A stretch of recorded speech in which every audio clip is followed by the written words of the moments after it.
I told you guys before, I'm a bit of a wiener snob. I like a high quality meat.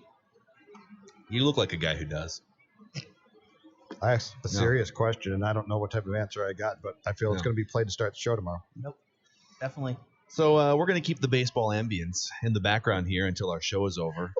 Because, damn it, today was supposed to be the Twins home opener, and we're not going to let coronavirus steal our joy.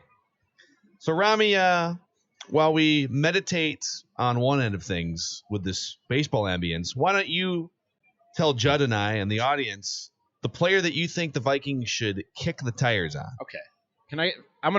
I already did this once today, but I want to again make sure this is under the banner of reckless speculation. Please, Jonathan. Reckless speculation. Because there are a lot of ifs. There are a lot of ifs in this hypothetical. All right? That's why it's a hypothetical. But you just... Reckless speculation. Double down on that. You just traded away Stephon Diggs. Your best big play receiver, your best offensive weapon that you have. And you're not going to replace that production or that impact on the field via a rookie or anybody else that you're going to bring in here at this point. You need wide receivers, right? Okay. If Antonio Brown's legal troubles clear up and justice is served there. Sorry. I just got in the car. I didn't even put it in drive yet. Hot Take is recorded on location with the men chalked and your women of tires. sports talk. Racist. All suspects are When you innocent went into the bar, until we chalked proven your guilty tires. in Hot You've been in there Take for 6 court. hours. I've been profiled. You stumbled out of the bar. I just got profiled. And I don't appreciate it. You look like you were about to do something wrong. No, we chalked his tires. It's an old trick. All right, now that this is all under the First and foremost, the double guys here. First and foremost, justice needs to be served, and if he's guilty of what he did, I want to see him. I want to see him serve whatever penalty is appropriate for that, right? But let's say he's cleared legally, he's cleared by the NFL to go ahead and sign and play football. Day one, whenever that is, that we're playing football again. I don't see the harm in kicking the tires on Antonio Brown and seeing if he's got his stuff together. If he's recognized that, because I think that there's mental illness at play here. And I don't say that lightly, and I'm not just pulling that out of nowhere. Experts who have observed his behavior have said the same. People in his life who know him closely have said the same. I know this is going to go down a serious road, but too often we treat people with mental illness as though they're disposable because they maybe have done things that we don't like. If Antonio Brown has recognized the problem that he has and has started to take measures and take actions to correct it, is getting therapy, maybe there's medication involved, I don't know. Again, I'm not a professional. But if Antonio Brown is on the right road and headed in the right direction again, it's going to be a very low cost, low risk, potentially high benefit move to bring him in. And you can bring him in on a zero tolerance policy and let him and Vikings fans know that he comes in on a zero tolerance policy. And if he steps out of line in training camp, or if he steps out of line in week 10 or 12, that will be the end of Antonio Brown in a Vikings uniform. You make that very clear, and you construct the contract in a way that you're not out anything if you have to cut this guy. I got to imagine that's going to be one of the strings attached whenever and wherever he signs. Yeah. All right, let's entertain this notion here. Let's go down this path, because I think there are 3 components to this that you have to vet all 3 of them very carefully and check all of these boxes to make sure that you're comfortable in all 3 of these areas. All right. Number 1 is under the umbrella of the talent to baggage ratio that we talk about on the show. Let's put the transgressions aside for a second, because we'll get there. Is he good enough to justify even having a conversation about bringing him in? And I think the answer is yes. Like, he's one of the greatest wide receivers of all time. I don't know where he ranks exactly, but in the last 15 or 20 years, it's Randy Moss, Terrell Owens, and probably Antonio Brown, right? He's in that conversation of greatest wide receivers of the last 15 or 20 years. So, Okay. And he's still in his physical prime. So that's one category. I think on the transgressions front, the next category, okay, well, there are some transgressions that people don't deserve second chances with, right? If you're Ray Caruth and you murdered a guy, sorry, you're just going to be in jail and you're not going to get your second chance. Mm-hmm. So Antonio Brown was arrested for assaulting a moving truck driver at one point. He's been accused of sexual assault multiple times. He's partaken in other acts of disorderly conduct. And there's just a lot of ambiguity and gray area about how provable are these claims, how, to what degree should he be punished? Will he be punished?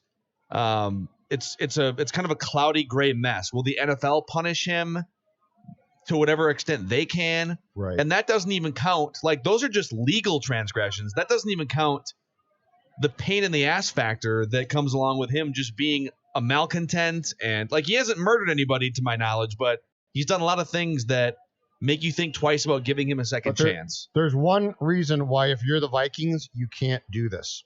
It's your quarterback. He can't handle him. And that's the third component. How will the locker room and teammates react if you bring this? I would need a top 5 mentally strong quarterback. But like I said, to consider this. If he becomes a problem for Kirk Cousins or that locker room, he's gone immediately. But I can't take that chance. Like, I can't invite that in. And as I said on Score North Live, I'm not a doctor, but here's my feeling. Football is a drug that has negatively impacted him for the past year plus. Like, you add in stuff, right? Like, for his sake, just get your day-to-day act right, which is great. And if you do, God bless you. But football has become a negative. And so I can't invite in that problem and then say, because if you do that, you have to be assuming that the people in charge are mentally strong enough then to cut that cord immediately and can do it. And this guy was not a problem as far as mentality went, but that month with Moss, guys, they couldn't control him. It was a mess.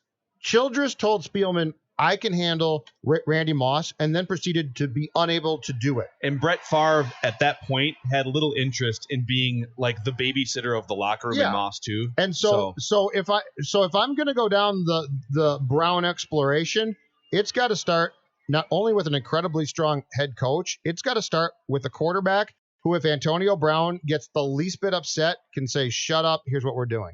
Kirk Cousins can't do that. He just can't. But on the flip side, if Antonio Brown were to come in, fully understand that this is his last chance in the NFL, and he's going to comply and check all the boxes that Ramie is laying out as prerequisites, like, dude, if you don't do this, this, and this, you're out.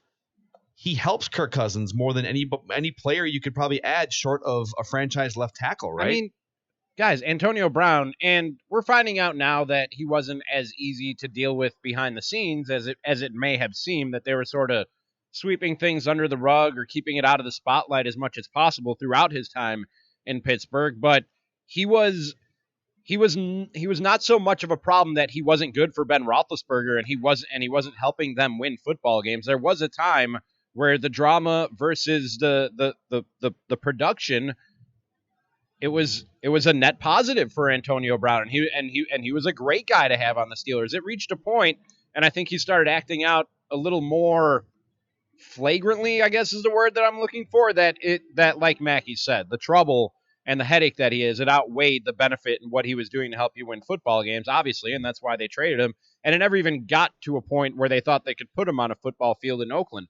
But for 7 years, while yes, he wasn't the easiest guy to deal with, the Steelers, a very good and very smart franchise, thought this guy is worth having around. The production that we get out of him outweighs the headache that he is. So on that production front, okay, let's say you bring him in, and it's best case scenario. Man, all right, this guy, he gets back on track mentally, and he has served a 4-game suspension or whatever the NFL wants to hand down. That's the other unknown. How much would Antonio Brown move the needle for this Vikings team? All right, since we're already walking down this path, if you added Antonio Brown to this team, and let's say he has to miss 4 games and he plays the rest of them. Yep. What kind of damage does he help your offense do? Like, what is the record difference between him and like BC Johnson being your second wide receiver? I think he does. I think if in best case, he gets off to a fantastic start. He serves a 4-game suspension. He comes back and plays 3 games, and it goes downhill from there. this team could not control him. I mean, I am so sure of that. I said this last year when Collar continually talked about taking a chance. And at that point in time, it looked far more feasible. And I still said no. The Vikings don't have the infrastructure. The Vikings are smart enough to know that they don't have the infrastructure to control them. I think that you would get 3 or 4 good games. And the problem then is if things are going well, things are going to go bad. You know, Mike Zimmer is an interesting factor in all of this hypothetical too, in that there's a lot of great things about Mike Zimmer as a leader and as a coach, but there's also a couple blind spots. And I think Mike Zimmer is less likely to put up with certain, like Mike Zimmer would get annoyed by, he wouldn't babysit like a Pete Carroll. Almost like sort of takes pride in, all right, I'm going to bring the guy in that's a malcontent. I'm going to put my arms around him, right? And Bill Belichick has a little bit of that too. I think Mike Zimmer feels a little bit put off in Belichick tolerates you and then cuts you immediately. Right. But yeah, a guy like Pete Carroll loves that stuff because he's like, you're part of this or that. I think if we were talking about Antonio Brown as a cornerback, I think Zimmer might be far more tolerant of, well, he's a pain in the butt, but he can play. I think Mike Zimmer's tolerance for an offensive player who caused him I mean, you know what, guys, there's probably a lot of teams offensively that would have looked at Stephon Diggs and said, what can we do? How can we make this work? The Vikings drew a line on Stephon Diggs. It's also worth noting that Tom Brady has a relationship with Antonio Brown. Tom Brady just signed a 2-year deal with the Tampa Bay Buccaneers. Yep. Bruce Arians and Tom Brady have probably had a ton of deep conversations about how we want to go about winning a championship. And Bruce Arians came out of all of that and said publicly last week, we're not bringing Antonio Brown. And you think Bruce Arians would be that emphatic and that decisive if they didn't have 4 good targets for Tom Brady to already throw to? That's a fair point. They have 2 good tight ends and maybe the best wide receiver tandem in the league after the Vikings broke up theirs. It's a fair point. I think to sum up Ramie's point, the part of Ramie's point that I agree with is, all right, what's the biggest downside here? What's the worst that can happen? I mean, if he's a headache for a day. I don't see that tanking your season. I would have that quick, that itchy a trigger finger with the Antonio Brown situation if I brought him in. If he's a problem for one day, he's gone. I'm not going to sit around and try and work the situation out and appease him, or I'm not doing any of that. If you're a problem for one day, you're gone. And I don't see how that can wreck a season. I don't see the risk either, because like I said, any contract he's going to agree to is probably going to have strings attached to it like that at this point. The most important thing that I have learned from covering sports is the teams that are smart enough to know what they're good at doing, what they can do, and what they can't do. And the answer to the real life question of, well, what's the worst that can happen? Randy Moss spent less than a month here in 2010. 2010, yes. And he damn near completely ruined Percy. Okay. It was the final straw. Percy was already on the edge, right? And Randy came in, and Randy's a smart dude, and he's Randy Moss. And I'm sure that when Percy was growing up, there was a poster of Moss on Percy's bedroom wall, and Randy took Percy under his wing and ruined him. And that was all she wrote for Percy as far as being in compliance at all with what the Vikings were trying to do. I think if you're going to take a chance like this, you do it toward the end of your Super Bowl window, just as something that could breathe life back into it. They're not there? And they are. No, that's Okay. what I'm saying. All right. Like, this would be So you're with me. Yeah, we're kicking the tires on Antonio Brown. We're visiting the lot together. I am definitely not kicking the tires. I'm not dismissing it out of hand. Yeah. I'm not dismissing Checking out the tags. Doing some due diligence. And so, boys, listen with to that, me. listen, I've seen it. You're not going to get arrested in hot take jail. All right, Ramie? Mm-hmm. We're going to let you get off with a warning on this one. The cop grabbed a beer and got in the passenger seat with it. This is not fantasy sports, gentlemen. Hot Take Cops is recorded on location with the men and women of sports talk.